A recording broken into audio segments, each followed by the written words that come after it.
Olá, tudo bem com você? Eu sou o pastor Sandro Valérios, da Igreja Presbiteriana do Jardim América. E essa é mais uma aula do livro Rede de Discipulado, livro do Paulo Lally, Arival Dias Casimiro, editado pela Z3.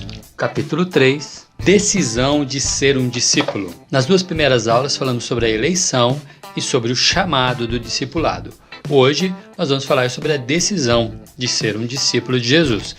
O texto base para essa lição é o Evangelho de Marcos, capítulo 8, versículos 27 a 38. Jesus e seus discípulos dirigiram-se para os povoados nas proximidades da Cesareia de Filipe. No caminho, ele lhes perguntou: "Quem o povo diz que eu sou?"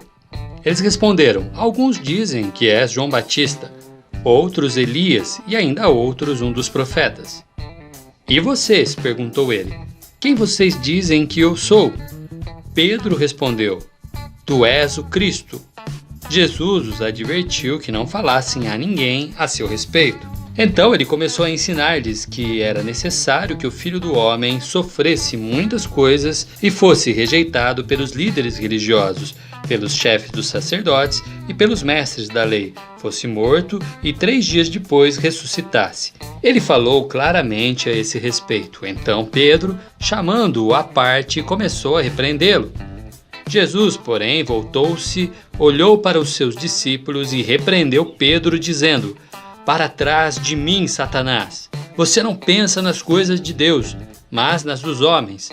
Então ele chamou a multidão e os discípulos e disse: "Se alguém quiser acompanhar-me, negue-se a si mesmo, tome a sua cruz e siga-me.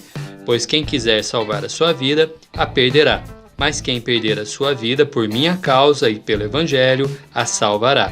Pois que adianta o homem ganhar o mundo inteiro e perder sua alma? Ou o que o homem poderia dar em troca de sua alma? Se alguém se envergonhar de mim e das minhas palavras nesta geração adúltera e pecadora, o Filho do Homem se envergonhará dele quando vier na glória do seu Pai com os santos anjos."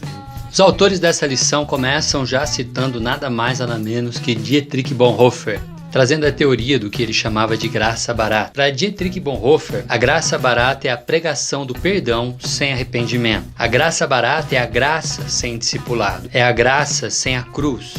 É a graça sem Jesus Cristo vivo e encarnado. Por isso há hoje em dia um cristianismo que o Eugene Peterson vai chamar no livro, eles não citam esse livro aqui na lição, mas até poderiam, que é a maldição do Cristo genérico. Vivemos hoje esse tipo de espiritualidade fracassada, esse tipo de espiritualidade fracassada no sentido de sermos discípulos de Jesus, porque na verdade é uma espiritualidade que busca o sucesso humano. Tá em voga é a vontade humana, o que está desejoso é a aspiração humana. Justamente o que Pedro vive com Jesus no texto de Marcos que nós lemos. Parece bonito, parece interessante, parece lógico, parece sábio, mas é Satanás conduzindo a mente de Pedro, assim como Satanás tem conduzido a mente de muitos que se dizem cristãos, mas não são discípulos de Jesus. E não há como ser cristão sem ser discípulo de Jesus. Ou você é cristão e é discípulo de Jesus, ou você está brincando de ser crente. Simples assim.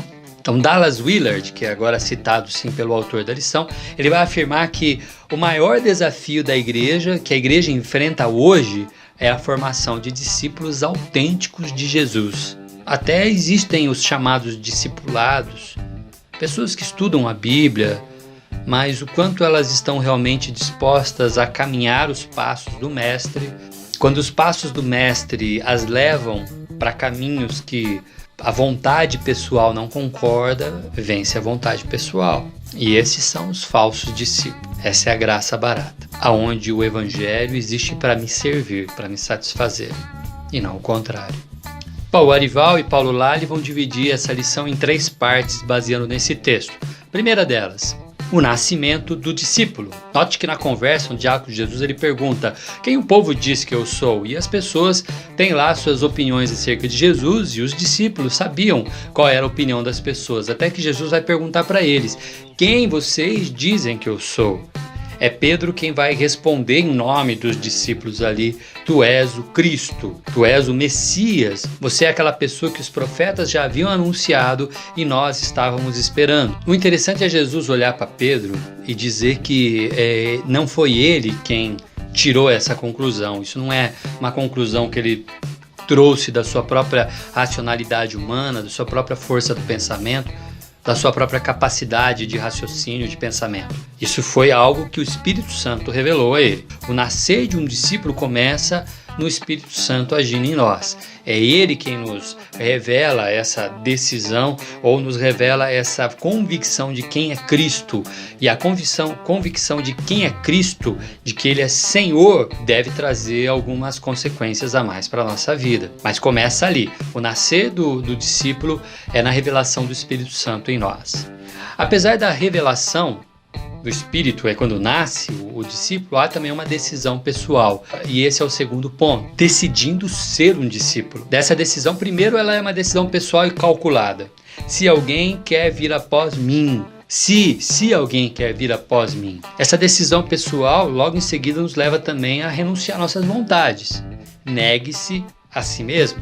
Se alguém quer ser meu discípulo, negue-se a si mesmo. Não é a nossa vontade, é a vontade do Mestre, é a vontade de Cristo. Agora é a decisão de tomar a cruz. Veja o que o Hernandes Dias Lopes diz sobre tomar a cruz, sobre esse texto. Essa cruz não é uma doença, um inimigo, uma fraqueza, uma dor, um filho rebelde, um casamento infeliz. Essa cruz fala da nossa disposição de morrer para nós mesmos, para os prazeres e deleites. É considerar-se morto para o pecado e andar com um atestado de óbito no bolso. E por fim, decidir ser um discípulo implica também segui-lo. Trata-se de um desafio diário de seguir a Jesus e de viver como ele viveu. Então, ao decidir ser um discípulo, nós temos uma decisão pessoal e calculada. Vamos negar a nós mesmos, vamos tomar a cruz, então vamos segui-lo. A terceira parte dessa lição são os benefícios de ser um discípulo de Jesus, que são a vida eterna. O discípulo é herdeiro da vida eterna, não porque é um discípulo, mas porque foi chamado, porque foi eleito, e sendo chamado por Cristo, sendo eleito por Ele, fazemos parte dessa herança, que já é o segundo ponto, porque também somos herdeiros de uma riqueza eterna. Se vivemos eternamente, temos uma riqueza que não é deste mundo, que é uma riqueza eterna. Somos recompensados com tesouros celestiais. E temos ainda um reconhecimento eterno. A promessa é que aquele que não se envergonhar de Jesus aqui na terra, diante dos homens nessa vida, ou essa pessoa será reconhecida e valorizada na sua segunda vinda.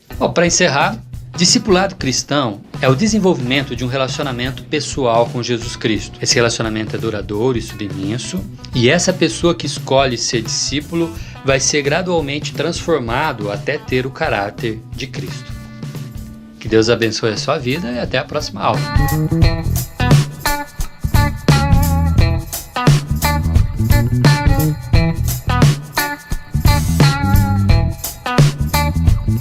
Thank you.